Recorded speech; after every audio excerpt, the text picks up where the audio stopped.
Here's the strangest thing about a mind at night. The harder you try to shut it off, the louder it gets. You lie down, the room goes quiet, and suddenly your brain picks tonight, of all nights, to replay every awkward thing you've ever done. I used to fight it for hours. Then I learned something that changed everything. You're not supposed to stop the thoughts. You're supposed to answer them.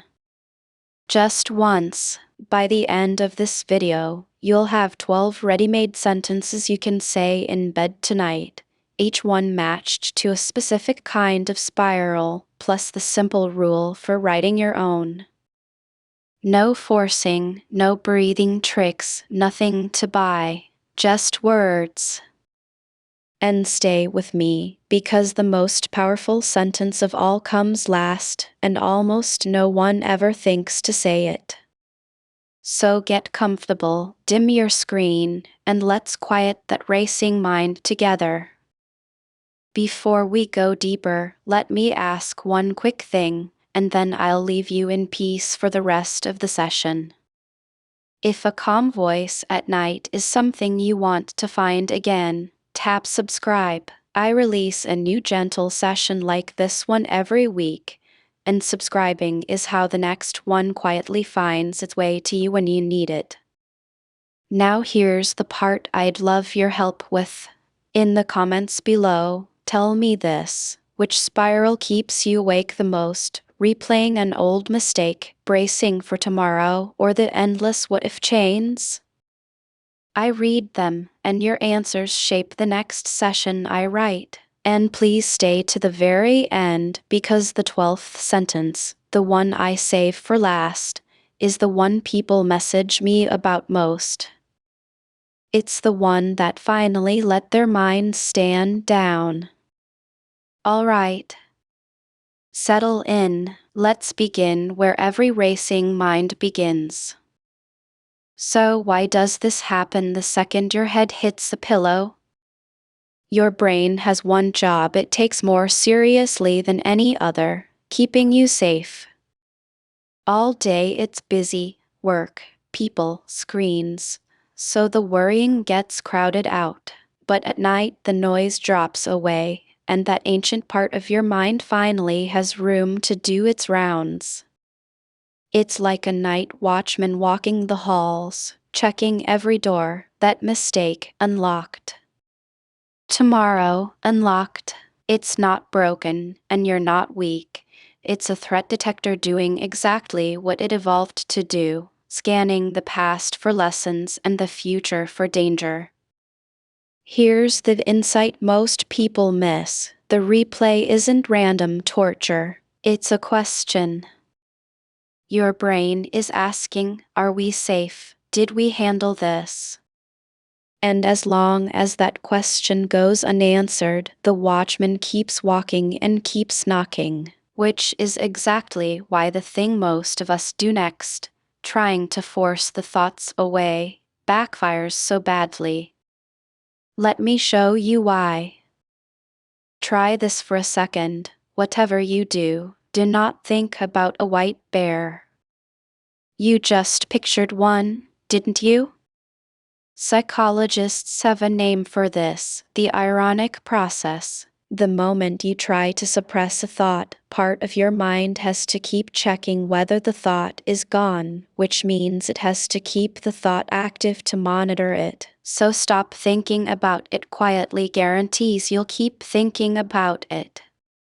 That's why lying there commanding your brain to be quiet feels like wrestling smoke. Every push makes it thicker. The same trap catches people who argue with the worry: that's silly, that won't happen, go to sleep. But debating a fear tells your brain the fear is worth debating, so the watchman stays on high alert. You can't win an argument, you keep restarting. So if forcing it away makes it louder, and arguing keeps it awake, what actually works? You stop fighting the thought entirely, and you do one surprising thing instead. Here it is. Here's the whole secret, and it's smaller than you'd expect. You don't silence the watchman. You give him the all clear. Think about a real night guard. He's not trying to ruin your evening. He just needs to hear, from someone he trusts, it's handled. You can stand down. Your brain is the same. It's not asking you to solve the problem at midnight. It's asking for a signal that you're safe. So instead of fighting the thought, you answer the need underneath it, once, with a single calm sentence, and then you let that sentence stand, not repeated like a chant, not defended like a court case. Said once, the way you'd reassure someone you love, and then allowed to be true. A good comfort sentence does three things. It admits the worry is there, it answers what your brain actually needs to feel safe, and it gives permission to rest. Acknowledge, answer, allow. Keep those three words.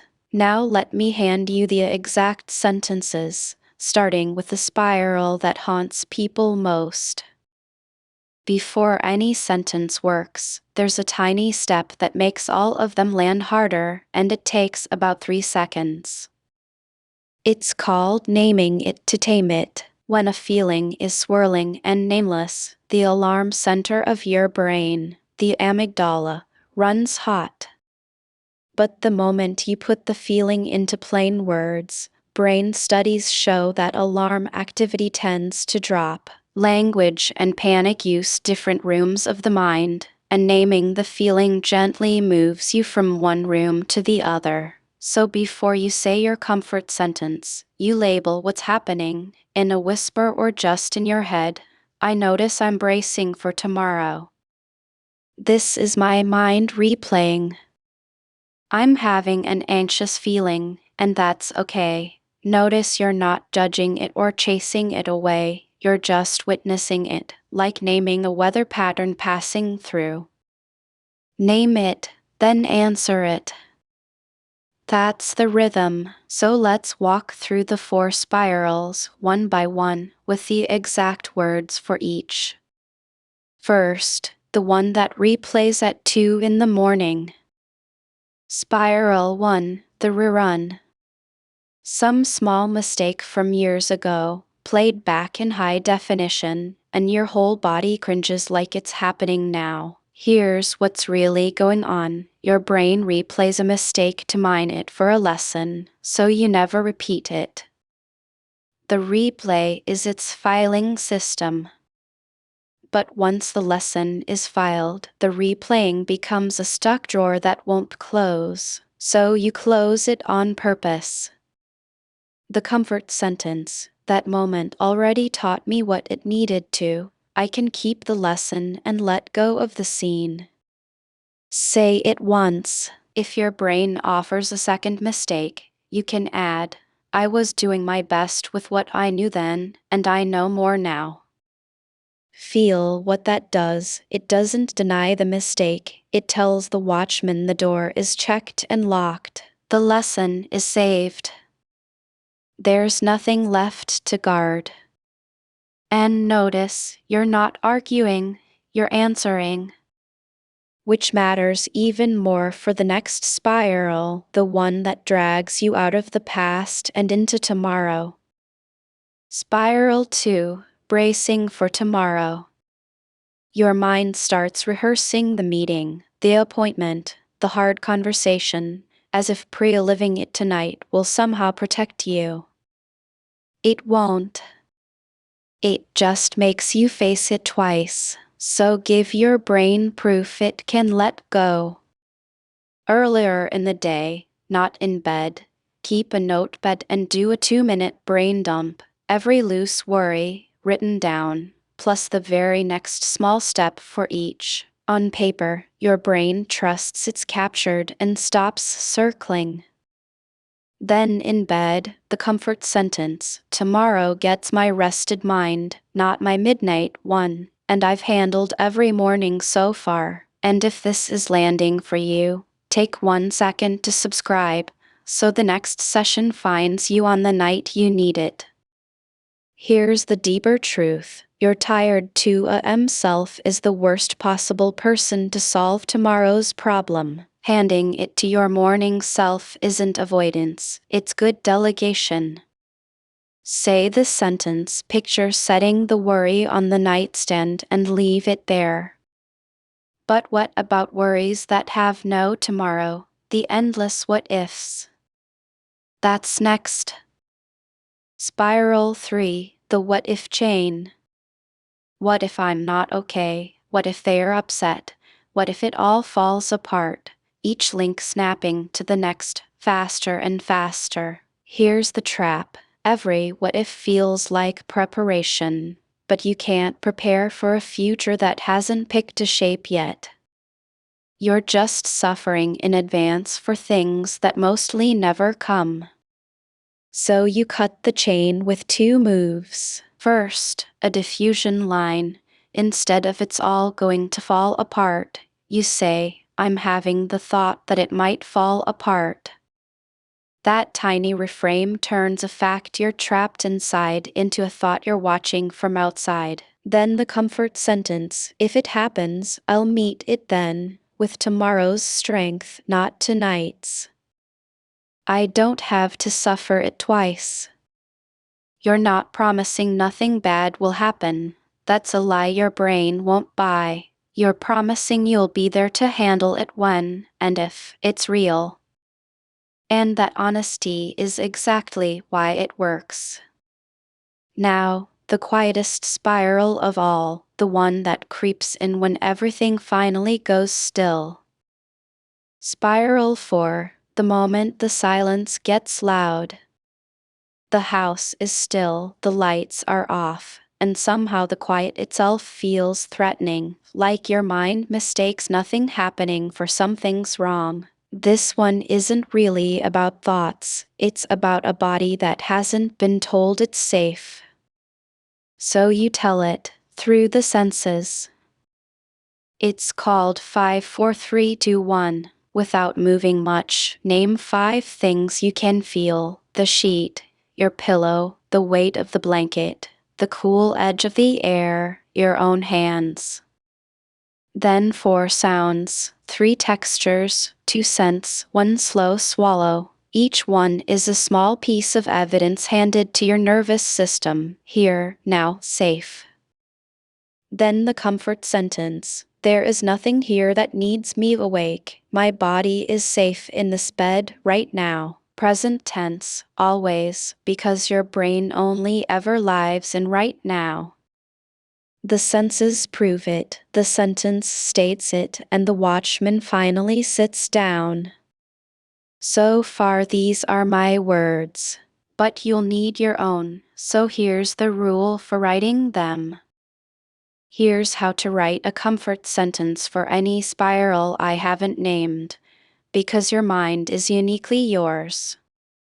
Remember the 3 words from earlier: acknowledge, answer, allow. Start by acknowledging the real worry in plain language. Name what your brain is actually afraid of.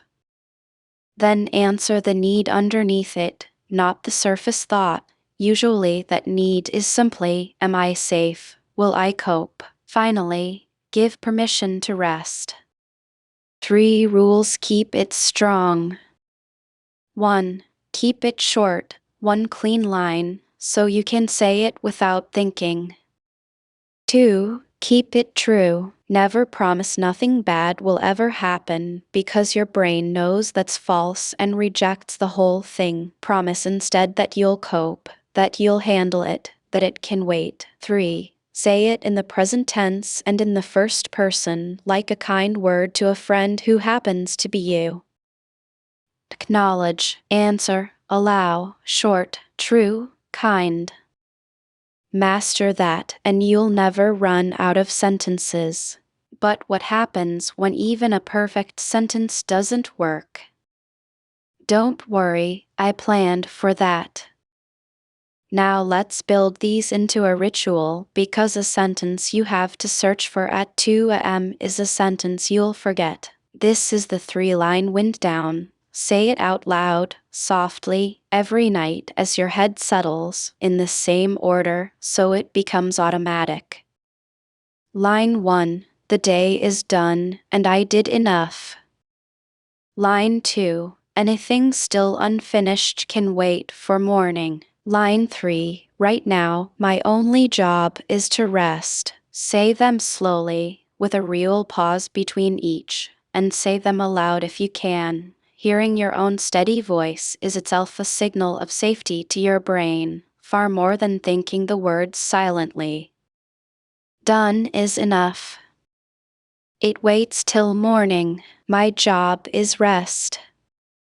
3 lines, maybe 15 seconds, every single night.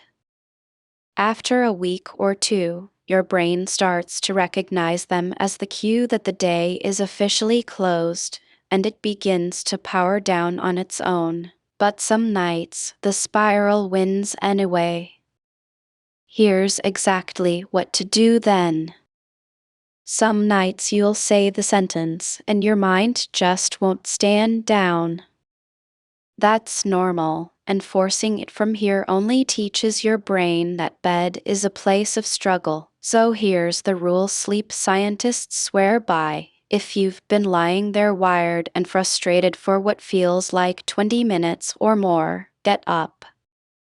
Quietly leave the bed, keep the lights low and warm, and do something genuinely boring. Fold a few towels, read a dull page, sit in a chair and let your eyes go soft.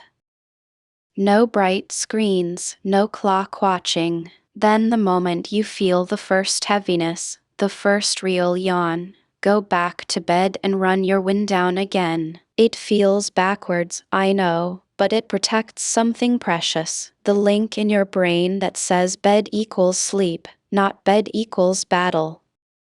You're not failing by getting up, you're keeping your bed sacred. Most nights you won't need this, but knowing you have it removes the panic of what if I can't sleep, and that panic was half the problem. Now, the sentence I promised you. The last one. This is the one I promised at the start.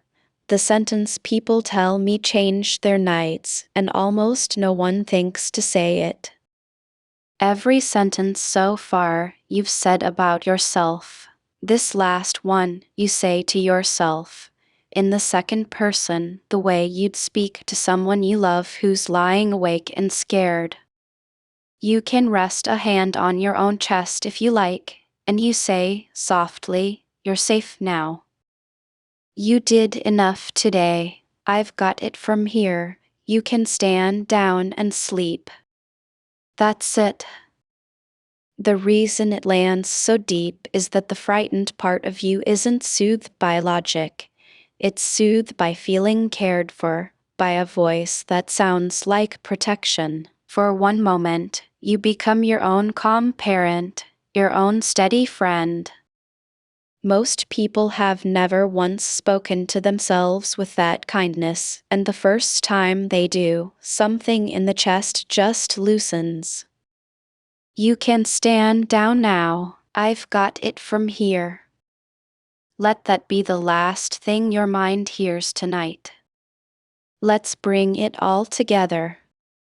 Let's gather what you're taking to bed.